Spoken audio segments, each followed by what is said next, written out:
ધર્મલોકમાં આપ સૌનું હાર્દિક સ્વાગત છે અને આજે આપણે એક એવા વિષય પર વાત કરવા જઈ રહ્યા છીએ જે તમારામાંથી ઘણા લોકોના મનમાં સતત ઘૂમતો રહે છે અને એ વિષય છે તુલા રાશિ વિશેનો ઊંડાણપૂર્વકનો અભ્યાસ। મિત્રો, સાચો બુદ્ધિશાળી વ્યક્તિ એ નથી જે માત્ર બોલતા જાણે છે, પરંતુ સાચો જ્ઞાની તો એ છે જેને એ ખબર હોય કે ક્યારે મૌન રહેવું અને ક્યારે પોતાના શબ્દોનો ઉપયોગ કરવો। તમે ઘણીવાર વિચારતા હશો કે મારો જન્મ આ જ રાશિમાં કેમ થયો હશે, અથવા તો આ રાશિના જાતક તરીકે મારા જીવનનો ઉદ્દેશ્ય શું છે।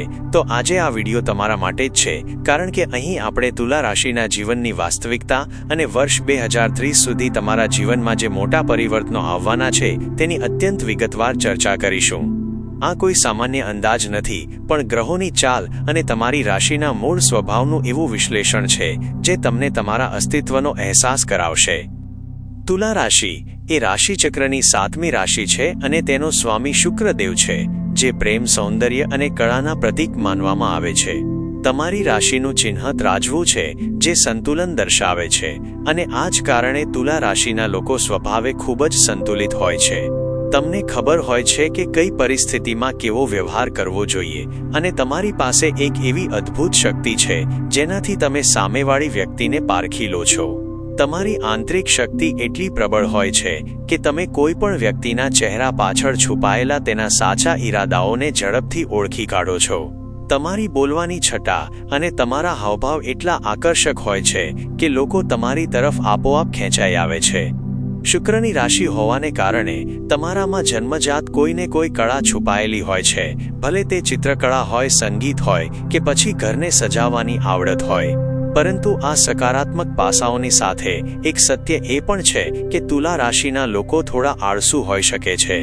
ઘણીવાર તમે વિચારેલા કામોને યોગ્ય સમયે અમલમાં મૂકતા નથી અને કાલ પર છોડી દો છો, પણ જ્યારે તમે એકવાર કોઈ કામ કરવાનું નક્કી કરી લો ત્યારે તમારી અંદર જે ઉત્સાહ જોવા મળે છે તે અદ્વિતીય હોય છે।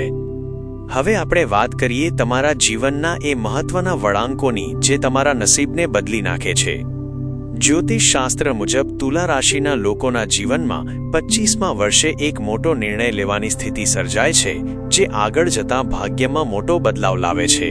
ત્યારબાદ 28 અને 29મા વર્ષે પણ સકારાત્મક પરિવર્તનો આવે છે, પરંતુ સૌથી મોટો અને સફળ યુ-ટર્ન 32મી 36 વર્ષની ઉંમર વચ્ચે જોવા મળે છે। આ એ સમયગાળો છે જ્યારે તમારી કારકિર્દી અને અંગત જીવન એક નવી ઊંચાઈ પર પહોંચે છે। તમારી રાશિ માટે વૃષભ, મિથુન, કન્યા, મકર અને કુંભ રાશિના લોકો સાથેનો સંબંધ ખૂબ જ ભાગ્યશાળી સાબિત થાય છે। જો તમારા જીવનમાં આ રાશિના મિત્રો કે જીવનસાથી હોય તો તેમનો સાથ ક્યારેય ન છોડતા, કારણ કે તે તમારા વિકાસમાં મહત્વની ભૂમિકા ભજવે છે। આ લોકો સાથેનું તમારું જોડાણ માનસિક અને આર્થિક બંને રીતે મજબૂત સાબિત થતું હોય છે। આગામી સમય એટલે કે વર્ષ 2030 સુધીની સફર તમારા માટે કેવી રહેશે તે સમજવું ખૂબ જરૂરી છે, કારણ કે શનિ, રાહુ, કેતુ અને ગુરુ જેવા મોટા ગ્રહો લાંબા સમય સુધી એક રાશિમાં રહે છે અને તે જીવનમાં કાયમી અસરો છોડે છે। જૂન 2027 સુધી શનિ મહારાજ તમારા 6ઠ્ઠા ભાવમાં હોવાથી તે તમને દેવા, બીમારી અને શત્રુઓથી મુક્તિ અપાવવામાં મદદ કરશે। જો તમારા પર કોઈ જૂનું કરજ છે અથવા કોર્ટ કચેરીના મામલા ચાલી રહ્યા છે તો તેમાં તમને મોટી રાહત મળવાની શક્યતા છે। પરંતુ જૂન 2027મી જ્યારે શનિ તમારા 7મા ભાવમાં પ્રવેશ કરશે ત્યારે તમારે તમારા લગ્ન જીવન અને ભાગીદારીના કામોમાં થોડી સાવધાની રાખવી પડશે। આ સમયગાળા દરમિયાન તમારા સ્વભાવમાં થોડી જીદ કે ઉતાવળ આવી શકે છે, જેને તમારે અંકુશમાં રાખવી પડશે। જે લોકો અપરિણિત છે તેમના માટે આ સમય વિવાહના યોગ બનાવી શકે છે, પરંતુ પરિણિત લોકોએ પરસ્પર સમજદારી જાળવવી પડશે। રાહુ દેવ ડિસેમ્બર 2026 સુધી તમારા 5મા ભાવમાં રહેશે, જે પ્રેમ સંબંધોમાં ગેરસમજ પેદા કરી શકે છે। આ સમય દરમિયાન તમારે કોઈ પણ ત્રીજી વ્યક્તિના કારણે તમારા સંબંધો બગડે નહીં તેનું ખાસ ધ્યાન રાખવું પડશે। વિદ્યાર્થીઓ માટે આ સમય એકાગ્રતા માંગશે, કારણ કે મન વારંવાર ભટકી શકે છે। 2027માં જ્યારે રાહુ 4થા ભાવમાં અને કેતુ 10મા ભાવમાં આવશે ત્યારે તમારા જીવનમાં સ્થાન પરિવર્તન અથવા નોકરીમાં મોટા ફેરફારના યોગ પ્રબળ બનશે। તમે કોઈ નવા ઘરમાં શિફ્ટ થઈ શકો છો, અથવા તો વિદેશ જવાની તમારી જે વર્ષો જૂની ઈચ્છા હતી તે આ સમયગાળામાં પૂરી થઈ શકે છે। 2028ના મધ્યથી 2029 સુધી રાહુ ત્રીજા ભાવમાં આવતા તમે ટેકનોલોજી અને ઓનલાઈન કાર્યોમાં ખૂબ જ પ્રગતિ કરશો. તમારી બુદ્ધિ એટલી તેજ ચાલશે કે તમે જટિલ સમસ્યાઓના ઉકેલ ચપટી વગાડતા શોધી લેશો અને માર્કેટિંગ તેમજ ટ્રાવેલિંગના ક્ષેત્રમાં તમારું નામ ગુંજશે.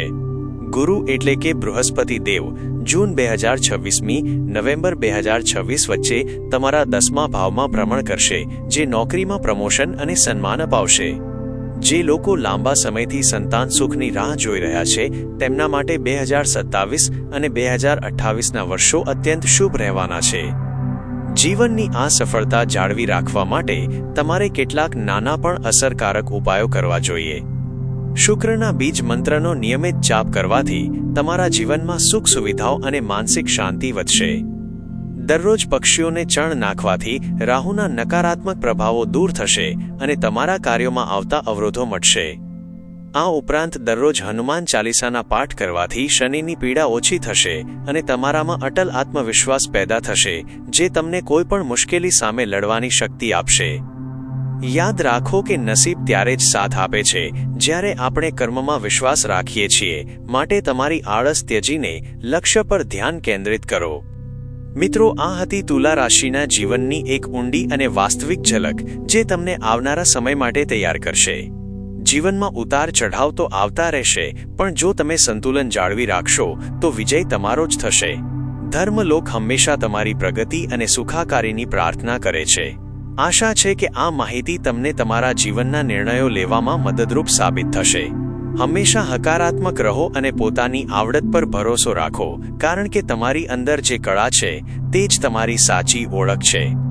જો તમને આ વિડીયો ગમ્યો હોય અને આવી જ રીતે તમારી રાશિ વિશેની ઊંડાણપૂર્વકની માહિતી મેળવવા માંગતા હોવ તો અમારી ચેનલને સબસ્ક્રાઇબ કરવાનું ભૂલશો નહીં.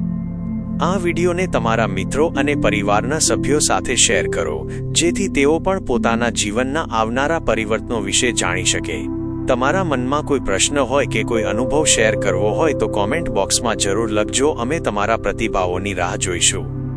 અમારી સાથે જોડાયેલા રહેવા બદલ આપ સૌનો ખૂબ ખૂબ આભાર. ફરી મળીશું એક નવા અને રસપ્રદ વિષય સાથે. ત્યાં સુધી રજા આપશો. હર હર મહાદેવ.